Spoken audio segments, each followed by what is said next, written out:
Hello friends. तो आज हम लोग पढ़ेंगे the fundamental unit of life का नेक्स्ट पार्ट। फर्स्ट पार्ट में हम लोगों ने कुछ बेसिक सी चीज़ें पढ़ी थी जो एनसीईआरटी में दिया है फर्स्ट पेज पे, कि उसके डिस्कवरी के बारे में दिया है, सेल का डिस्कवरी किसने करा था। फिर अनियन सेल वाला जो एक्टिविटी है वो भी मैंने बता दिया था कि हाँ, अनियन सेल से आप लोग कैसे स्कूल में या फिर घर पे स्कूल के लैब में ही आप लोग वो सब देख सकते हैं। हाँ, सेल एग्जैक्टली कैसे दिखता है ये अनियन के सेल से आप लोग को करवाया जाएगा। सेल का स्ट्रक्चर कैसे होता है, फिर न्यूक्लियस की डिस्कवरी किसने करी थी, प्रोटोप्लाज्म की डिस्कवरी, सो ऑन चीज़ें, बहुत सारी चीज़ें हम लोग पढ़े थे। और फिर थोड़ा बहुत डिफरेंस भी देखा था यूनिसेल्युलर एंड मल्टीसेल्युलर ऑर्गेनिज्म में। सेल्स के बेसिस पे इन दोनों को डिवाइड किया जाता है, unicellular and multicellular organism. What is unicellular and examples of unicellular, what is multicellular and examples of multicellular, ये ऑर्गेनिज्म का हम लोग पढ़ चुके थे। अब हम लोग प्रोसीड करेंगे फर्दर, एनसीईआरटी का ही लाइन बाय लाइन कंप्लीट करेंगे। ये एनसीईआरटी का पैराग्राफ है, इससे हम लोग स्टार्ट करेंगे कि हाँ, इस पैराग्राफ में एनसीईआरटी ने क्या कहा है और मैं आपको समझाऊंगी। Okay, so let's get started.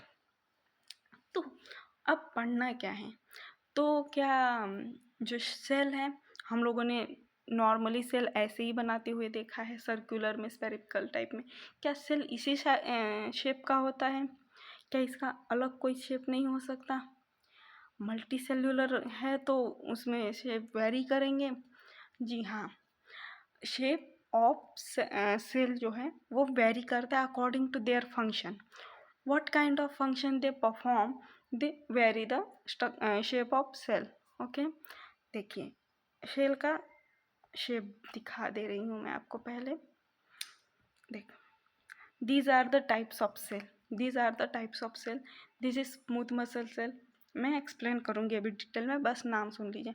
This is smooth muscle cell, this is blood cell, this is nerve cell, ये नर्व सेल है।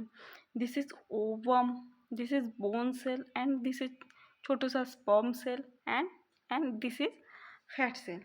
These are types of cell. ऐसे ही बहुत सारे सेल्स हम लोग के बॉडी में प्रेजेंट है। ये बस एग्जाम्पल है, various cells from the human body, ये ह्यूमन बॉडी में पाया जाता है। देखिए, जो स्मूथ मसल सेल है, हम लोग के बॉडी में जो मसल सेल पाई जाती हैं वो इस तरीके की पाई जाती हैं, कोनिकल फॉर्म में, जिसका एंड जो है वो टेपरिंग होता है, बीच में थोड़ा सा वो होता है, सोलो टाइप का होता है।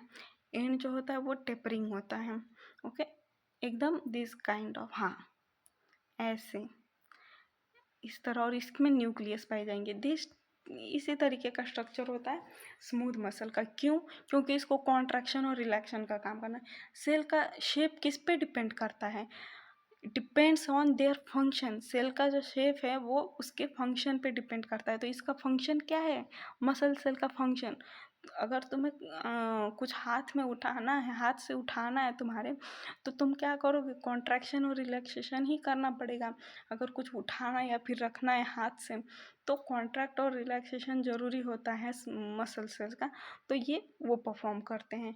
ठीक, blood cells, blood cells are very common cells, मतलब सुना सुना सा है बहुत ही ज़्यादा। तो इसका जो शेप होता है वो सर्कुलर होता है, सर्कुलर भी नहीं, थोड़ा सा ऐसे चिपटा टाइप का होता है, बीच में ही थोड़ा सा ओवल टाइप का होता है। ओके, तो ये हुआ ब्लड सेल्स। इसका शेप गोल क्यों है, स्पीयर में क्यों है, गोल क्यों है, ओवल क्यों है?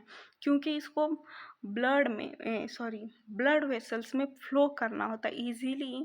They can move from blood vessel without any traffic. तो उसका शेप ओवल इसीलिए होता है कि वो मूव कर सके easily from the blood vessels. Okay, इसलिए इसका शेप ओवल है।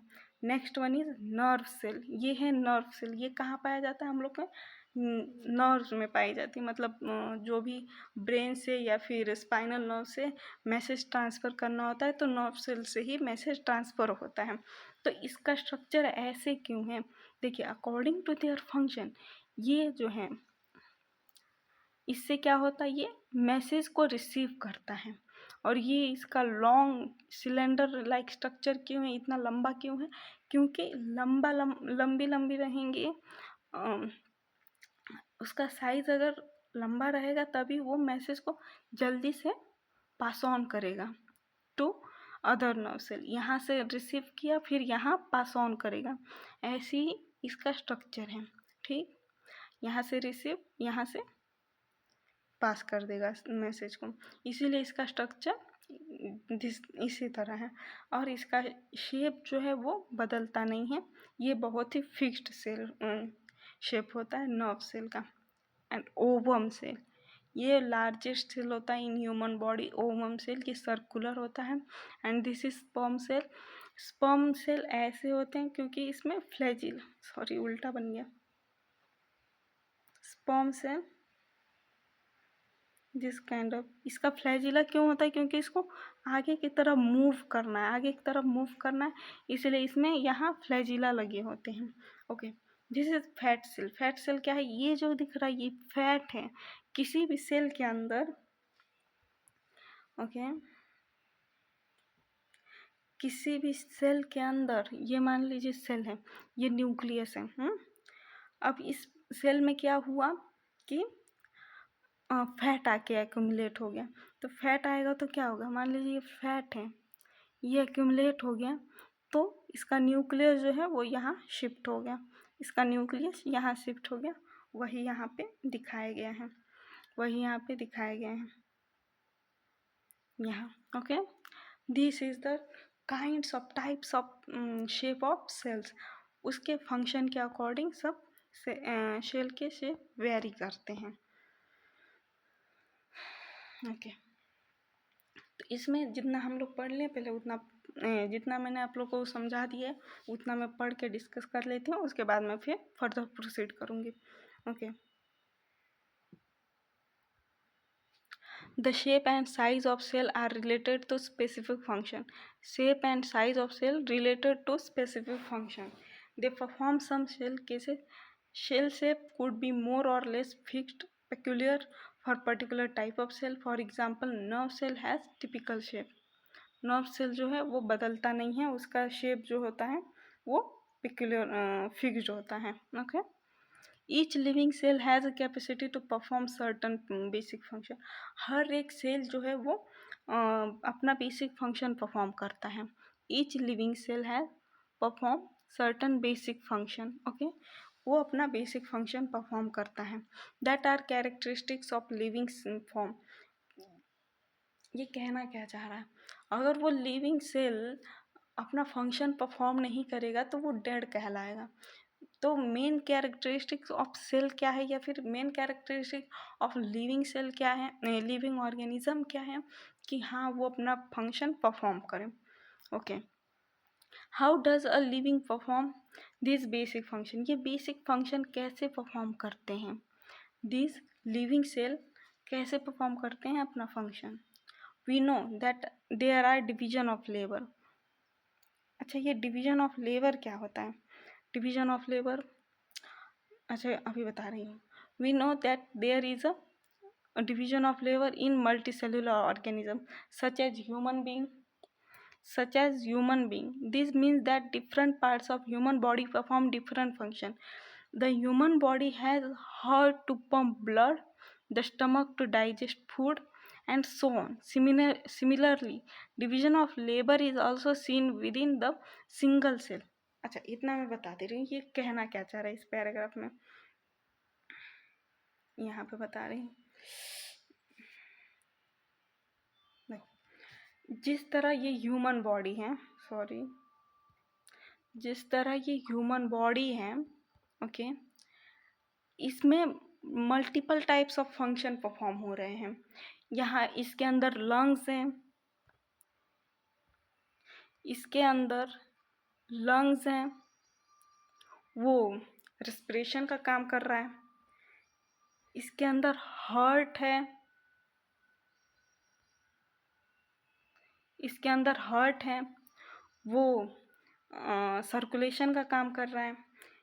इस बॉडी के अंदर बहुत सारी चीज़ें हैं। स्टमक है, स्टमक है, स्टमक क्या काम करता है, डाइजेशन का काम कर रहा है। उसी तरह मतलब भी मैं कहना क्या चाह रही हूँ कि जो ह्यूमन बॉडी है वो टाइप्स ऑफ ऑर्गन्स है उसके पास अपना फंक्शन परफॉर्म करने के लिए।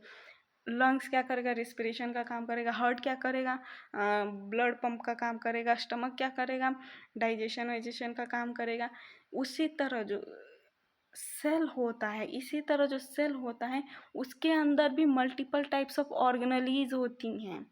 इसके अंदर भी ऑर्गेनेलीज होती हैं कि हाँ वो सेल अपना फंक्शन परफॉर्म कर पाए।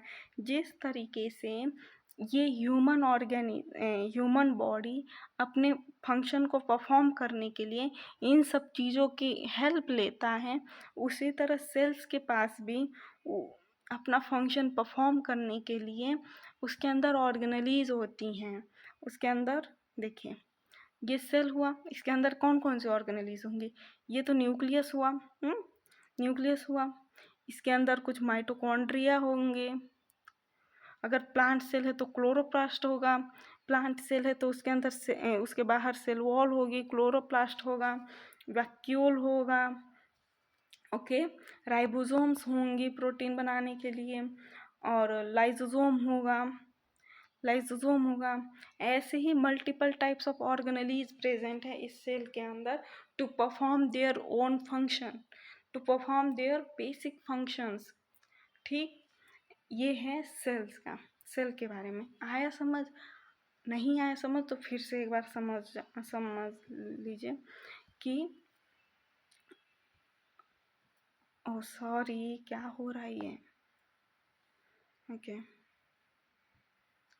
जिस तरीके से ह्यूमन बॉडी को उसके फंक्शंस को परफॉर्म करने के लिए ऑर्गन्स होती हैं, लाइक लंग्स हुआ, हार्ट हुआ,